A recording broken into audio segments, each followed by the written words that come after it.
नमस्कार साथियों, आप सभी का स्वागत है पीवाई की मास्टर ऑफिशियल यूट्यूब चैनल पे। जैसा कि हमारी राजस्थान ज्योग्राफी की जो पीवाई की सीरीज चल रही है, उसी का टॉपिक हमारा यहाँ पे चल रहा है राजस्थान का अफवाह तंत्र। और उसी में हमने 2 क्लासें पहले अपलोड कर दी हैं और ये तीसरी क्लास है जिसमें हम बाकी के जो प्रश्न बचे हुए वो यहाँ पे कंप्लीट करेंगे। तो हमारा पहला क्वेश्चन नंबर 62 जो है, बिगोद जिला भीलवाड़ा में किन 3 नदियों का संगम स्थित है? तो यह बनास, बेड़च और मेनाल नदी, यह तीनों नदियां कहाँ पर मिलती है? बिगोद जगह का नाम है और जिला कौन सा है? भीलवाड़ा। तो ये हमारा ऑप्शन यहाँ पे सही होगा। सेकंड ग्रेड संस्कृत एजुकेशन 2022 का ये प्रश्न है। ठीक है। क्वेश्चन नंबर 63 यहाँ पे देखते हैं, सुमेलित कीजिए त्रिवेणी संगम और नदियां। तो बिगोद का अभी तो बिगोद का हमने अभी जस्ट देखा कि बिगोद में कौन सी मिलती है? बनास, बेड़च और मेनाल। पहले का पहला। राजमहल की बात की जाए, राजमहल जो जगह है वहां पे मिलती है बनास, डाई और खारी नदी। रामेश्वरम घाट की बात की जाए तो बनास, चंबल और सीप नदी। बेणेश्वर की बात की जाए तो सोम, माही और झाखम। मतलब कि ऑप्शन तीसरा यहाँ पे सही उत्तर होगा। कनिष्ठ अनुदेशक 2022 का यह प्रश्न है। क्वेश्चन नंबर 64 यहाँ पे देखते हैं, भीमलत जलप्रपात अवस्थित है कौन सी नदी पे? भीमलत जलप्रपात अवस्थित है तो यह मंगली नदी पर अवस्थित है, भीमलत जलप्रपात। और यह कनिष्ठ अनुदेशक 2022 का प्रश्न है। क्वेश्चन नंबर 65 यहाँ पे देखते हैं, राजस्थान में चुलिया जलप्रपात कहाँ स्थित है? चुलिया जलप्रपात जो है वह स्थित है चित्तौड़गढ़ में। ऑप्शन 4 यहाँ पे सही होगा। पशु परिचर 2024 का प्रश्न यहाँ पे है। क्वेश्चन नंबर 66 यहाँ पे देखते हैं, चुलिया जलप्रपात राजस्थान के निम्न में से किस क्षेत्र में अवस्थित है? तो यह वही बात हो गई, दक्षिणी पूर्वी पठारी क्षेत्र। मतलब कि जो चित्तौड़ का जो दूसरा भाग है, जैसे दो भागों में बटा हुआ है, तो उस भाग में क्या है? चुलिया जलप्रपात स्थित है। सीईटी 10+2 2024 पशु परिचय 2024 में प्रश्न आ चुका है। क्वेश्चन नंबर 67 देखते हैं हम, नदियों की लंबाई के संबंध में निम्न में से कौन सा तथ्य गलत है? तो पहला यहाँ पे लूनी नदी 495 बिल्कुल सही तथ्य है। चंबल 1051 किलोमीटर सही है। 512 बनास। पर माही की अगर बात की जाए तो माही का जो लंबाई है वो इससे ज्यादा है। ठीक है। चौथा ऑप्शन यहाँ पे गलत होगा। वन रक्षक 2022 का ये प्रश्न है। क्वेश्चन नंबर 68 यहाँ पे देखते हैं, निम्न में से राजस्थान की सबसे लंबी नदी कौन सी है? सबसे लंबी नदी की बात की जाए, चंबल नदी सबसे लंबी नदी है राजस्थान की। सीईटी ग्रेजुएशन एग्जाम में 2024 में आ चुका है प्रश्न। क्वेश्चन नंबर 69 यहाँ पे देखते हैं, कुराल नदी का संबंध निम्न में से किस राजस्थान के जिले से है? तो यहाँ पे कुराल नदी का जो संबंध है वह बूंदी जिले से है। ऑप्शन एक यहाँ पे सही उत्तर होगा। लैब असिस्टेंट ज्योग्राफी 2022 में प्रश्न आ चुका है। क्वेश्चन नंबर 70 यहाँ पे देखते हैं, निम्न में से कौन सी नदी 12 जिले में प्रवाहित नहीं होती है? तो यह भी हमने देखा कि बूंदी में होती है। तो ये कुराल जो है, पहला कुराल नदी की जो 12 में प्रवाहित नहीं होती। वन रक्षक 2022 का ये एग्जाम में आ चुका है। क्वेश्चन नंबर 71 यहाँ पे देखते हैं, कौन सी नदी राजस्थान में सबसे बड़ा बेसिन क्षेत्र बनाती है? तो बेसिन क्षेत्र की जब बात आती है तो वह लूनी नदी है। सबसे ज्यादा बेसिन क्षेत्र कौन बनाती है? लूनी नदी। सेकंड ग्रेड 2022 में प्रश्न आ चुका है। क्वेश्चन नंबर 72 यहाँ पे देखते हैं, जल उपलब्धता के आधार पर कौन सा नदी बेसिन राजस्थान में द्वितीय स्थान पर है? तो बनास नदी जो है, नदी बेसिन की अगर बात की जाए तो यहाँ बनास नदी सेकंड नंबर पे आती है। पहला ऑप्शन यहाँ पे सही होगा। सीईटी 2023 का ये प्रश्न है। क्वेश्चन नंबर 73 यहाँ पे देखते हैं, निम्न में से कौन सी नदियों का उद्गम राजस्थान में नहीं हुआ है? तो अगर हम देखें तो माही नदी, एक तो माही नदी का उद्गम राजस्थान में नहीं है और एक चंबल नदी, ये दोनों नदियों का उद्गम राजस्थान में नहीं होता। मतलब कि पहला और तीसरा यहाँ पे सही होगा। सेकंड ग्रेड जीके 2022 का प्रश्न है। क्वेश्चन नंबर 74 यहाँ पे देखते हैं, निम्नलिखित नदी समूह में से किस समूह का उद्गम राजस्थान में नहीं हुआ है या फिर नहीं है? तो अगर यहाँ पे हम देखें, साबरमती का होता है, मतलब ये ऑप्शन गलत है। सोम का भी राजस्थान में होता है, ये ऑप्शन मतलब कि इससे गलत है। बनास का भी राजस्थान में। पर अगर बात करें गंभीरी, पार्वती, कालीसिंध, परवन, ये सभी नदियां कहाँ से आती है? एमपी से।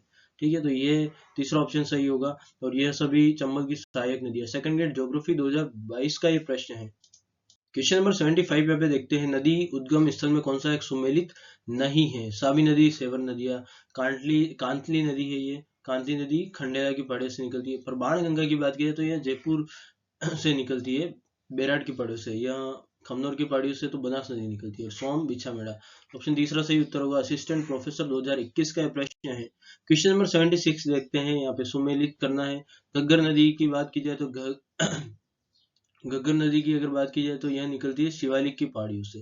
ठीक है। और माही नदी की बात की जाए तो माही नदी निकलती है माही नदी मेहंद झील से निकलती है, ठीक है। चंबल नदी की जाना पाव की पहाड़ियों से और बनास नदी खमनोर की पहाड़ियों से। तो ऑप्शन 4 यहाँ पे सही होगा। पीटीआई ग्रेड सेकंड 2023 में प्रश्न आ चुका है। क्वेश्चन नंबर 77 यहाँ पे देखते हैं। लूणी नदी क्रम का अधिकांश अपवाह क्षेत्र राजस्थान में है। खारी नदी बनास नदी की सहायक नदी है। बनास नदी खमनोर की पहाड़ियों से निकलती। तीनों यहाँ पे जो कथन है बिल्कुल सही है। ऑप्शन दूसरा सही होगा। सेकंड ग्रेड संस्कृत 2023 में प्रश्न आ चुका है। क्वेश्चन नंबर 78 यहाँ पे देखते हैं। नदी एवं सहायक नदी में कौन सा सुमेलित नहीं है?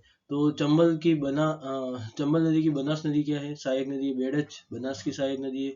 सुकड़ी लूनी की सहायक नदी है। पर कोठारी नदी काली सिंध की सहायक नदी नहीं है। कोठारी नदी बनास की जो है सहायक नदी है। तो ऑप्शन 4 यहाँ पे सही उत्तर होगा, जो सुमेलित नहीं है। वन रक्षक 2022 का ये प्रश्न है।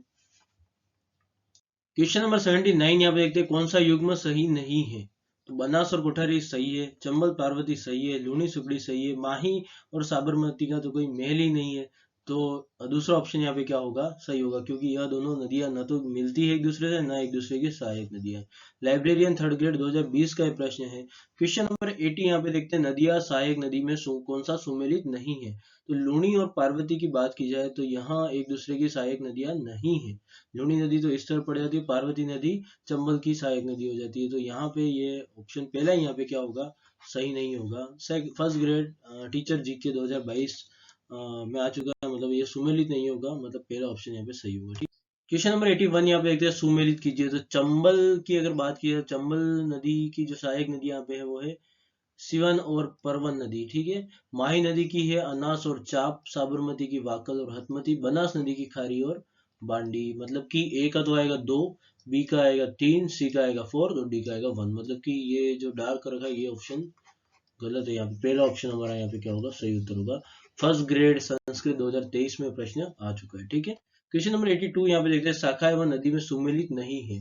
तो उजाड़ और आहू काली सिंध की सहायक नदी है। चाप और जाखम माही नदी की। मेज और सागी चंबल नदी की सहायक नदियां नहीं है, ठीक है। यह ऑप्शन यहाँ पे सुमेलित नहीं है। मानसी और खारी बनास की सहायक नदी है। तो पहला तीसरा ऑप्शन यहाँ पे सही होगा। फर्स्ट ग्रेड संस्कृत डिपार्टमेंट 2024 में प्रश्न आ चुका है। क्वेश्चन नंबर 83 यहाँ पे देखते हैं। नदी सहायक नदी का कौन सा युग्म सही नहीं है? तो वही काली सिंध नवाज, ठीक है। बनास सागी यहाँ बिल्कुल भी सुमेलित नहीं है। यह इसकी सहायक नदी नहीं है। माही चा बिल्कुल सही है। साबरमती वाकल बिल्कुल सही है। लाइब्रेरियन ग्रेड सेकंड एग्जाम 2020 में प्रश्न आ चुका है। क्वेश्चन नंबर 84 यहाँ पे देखते हैं। निम्नलिखित में से कौन सा सुमेलित नहीं है? तो सबसे पहले डाई अजमेर बिल्कुल सही है। ये डाई है। डाई अजमेर सही है। पाणगंगा जयपुर सही है। कांकड़ी जैसलमेर सही है। पर वैतरक नदी की बात की जाए तो यहाँ बांसवाड़ा में नहीं है। ऑप्शन 4 यहाँ पे क्या होगा? सुमेलित नहीं होगा। मतलब ऑप्शन 4 यहाँ पे सही होगा। सीईटी 2023 का ये प्रश्न है। क्वेश्चन नंबर 85 में देखते हैं। थर्ड ग्रेड संस्कृत डिपार्टमेंट 2024 में प्रश्न आ चुका है। लूणी नदी तंत्र का अधिकांश अपवाह क्षेत्र राजस्थान में है, बिल्कुल सही है। खारी नदी बनास नदी की सहायक नदी है, बिल्कुल सही है। बनास नदी खमनोर की पहाड़ी से निकलती है। ये क्वेश्चन रिपीट हो चुका है। और तीनों ऑप्शन यहाँ पे सही है। और यह थर्ड ग्रेड संस्कृत डिपार्टमेंट 2024 में आ चुका है। 2 बार ये प्रश्न रिपीट हो चुका है। काफी इंपॉर्टेंट प्रश्न है यहाँ पे। ये सभी प्रश्न जो यहाँ पे हम कर रहे हैं वो कहीं ना कहीं आपको एग्जाम में देखने को मिलेंगे 2020 से लेकर 2024 तक। 2025-26 के अभी हमने नहीं यहाँ पे ऐड किए, क्योंकि उनका पैटर्न काफी चेंज हुआ है। तो उनको हम अलग से और अच्छे से कवर करेंगे, ताकि आपकी तैयारी बेसिक की भी अच्छी हो और उसकी भी अच्छी हो।